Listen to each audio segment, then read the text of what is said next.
We've been here throughout the day, and the reason being is because of the 51 French nationals that they say were on board that flight that disappeared. 15 of them were supposed to make onward connections from Algiers to Paris. Now, psychological crisis cell was set up here earlier in the day, and apparently 2 people did show up and turn to it for from counseling. That was when a flight arrived around 2 p.m. this afternoon local time. Now, that afterwards the cell was suspended because the way these psychological cells work is they're basically activated when and if they are needed. That is, when and if families and friends of people in these types of tragic accidents actually show up and need help, need support, need advice.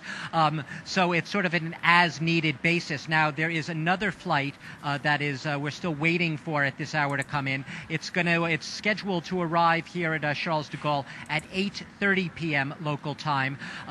So presumably, perhaps the psychological cell will be reactivated at that time, just in case there are people who do show up, because maybe some of the passengers on that Air Algeria flight were going to be making connections on that later flight, which would be arriving in a couple of hours' time here.